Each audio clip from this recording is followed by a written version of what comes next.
Recognize this? Probably not, but until about 2 years ago, this was an official licensed Minecraft game with over 10 million downloads. Today, it doesn't even exist anymore. So what happened to Minecraft Earth? Well, that's a story that starts all the way back in 2012 with this: Minecraft Reality, which almost nobody has heard of. In fact, it's probably the most obscure game Mojang has ever made, and part of that is because it isn't really a game. Minecraft Reality was this weird photo app where you could place your Minecraft builds into the real world for anyone else on the app to see. It was a really interesting idea, but since it was only on Apple phones for $1.99, it never really took off and slowly fell into irrelevance. But it's still a very important piece of Minecraft's history because it's what got Mojang thinking about VR, and just a few years later, we got to see its next evolution. But before we get to that, I want to talk about games that are still around and how you can get them for free. That's right, baby, this video is sponsored by Buff. You know them, you love them, I love them, they save me money and they can save you money. All you gotta do is play video games. I know, it sounds like a pipe dream, but it's real, so let me tell you how it works.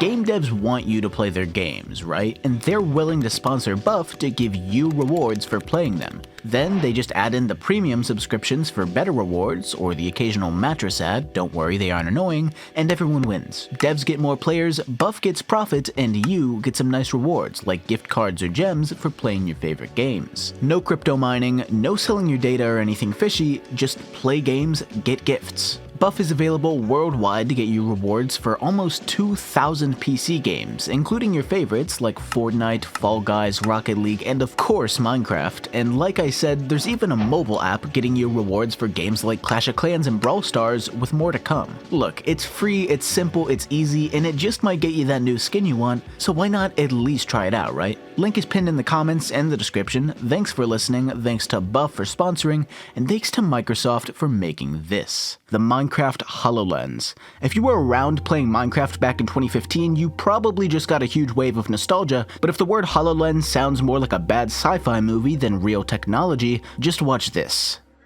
Let's take our experience off the wall and then put it on the table over here. Create world.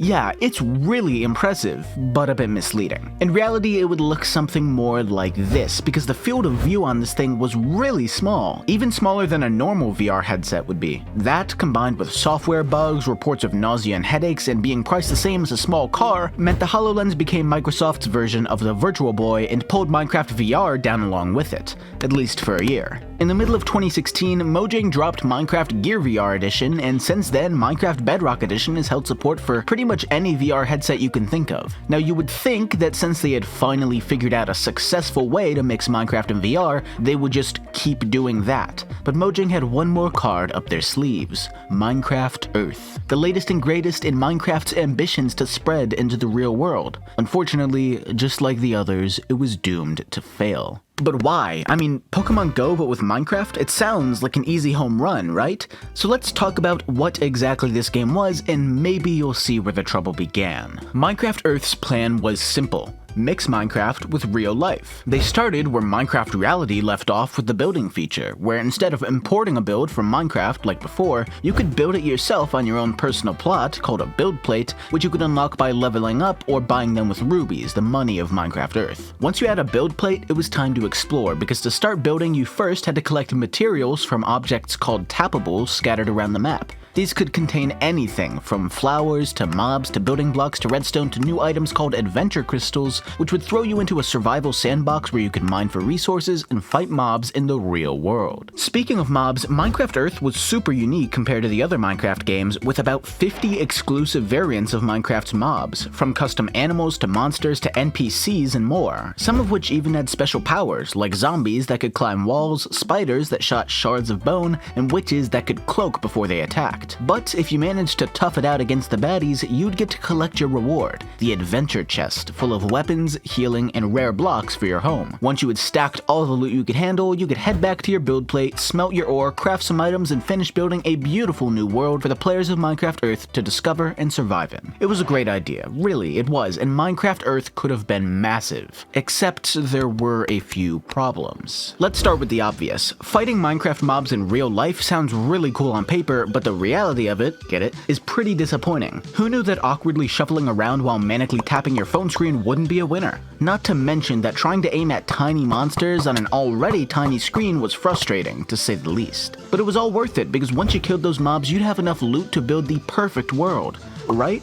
Well, not exactly. Yes, you could build in Minecraft Earth, but you could only build the clean, basic, state-sanctioned templates they would provide for you. All the freedom and creativity of Minecraft was lost in the transition to the real world, which I suppose was unavoidable considering how much pixel PP would be littering the streets otherwise, but it also severely limited how enjoyable building could be. But building, along with just about everything else in the game, was already bad enough because of just how complicated everything was. Look, normal Minecraft isn't exactly the simplest game there is. I won't pretend I can keep up with all the new mobs, new crafting recipes, new biomes, and new mechanics. Man, I had to look up how to craft a shield not even a month ago. But at least in Minecraft, you learn as you go. When you drop into a world, you aren't required to do anything. It was complete freedom. But in Minecraft Earth, you couldn't build until you had resources, and you couldn't get resources until you completed an adventure. You couldn't complete an adventure till you had gear, you couldn't get that gear till you opened tappables, which you couldn't find until you explored, and you wouldn't want to start exploring when literally every feature of the game is unavailable to you until later. In a game like Pokemon Go, it's as simple as throw the ball, catch 'em all. But in Minecraft Earth, there were so many aspects and mechanics you didn't know where to begin, if you even could begin because of how long it took to unlock the base aspects of the game. But that's okay, because for the small price of $80, you could pick up a whole trove of rubies, and rubies were the only true way to do anything you wanted. Want to pay to look cool? Why not buy some self-insert NPCs for your world?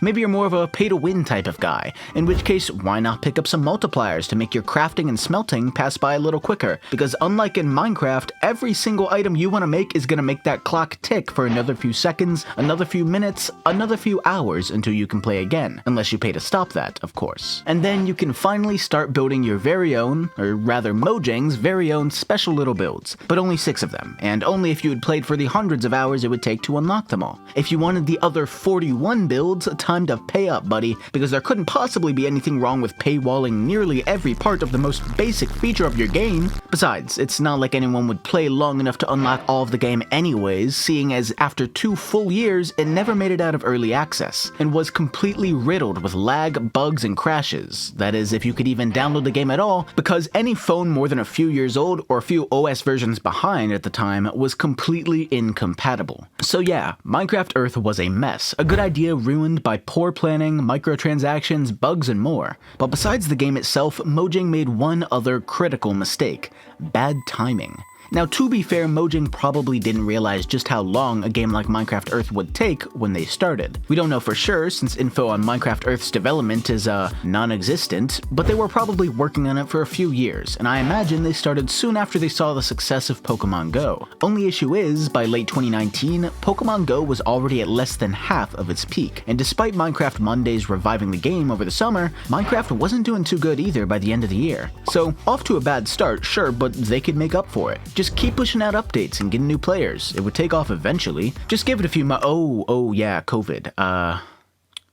Oops. Yeah, not even a year after Minecraft Earth launched, the world was in lockdown, and at that point Minecraft Earth was done for. I mean, I don't think Mojang cared, since quarantine also made normal Minecraft the biggest it had been in 5 years, but it did mean that new Minecraft Earth players were few and far between, and the small community they did have slowly became more and more tempted to tap the uninstall button. By January 2021, Minecraft Earth received its very last update, and by June, the game disappeared from the internet, never to return. Minecraft Earth could have been one of the greatest mobile games of all time. Instead, it's nothing more than a bad memory. Thanks for watching, thank you to my patrons, and have a good one.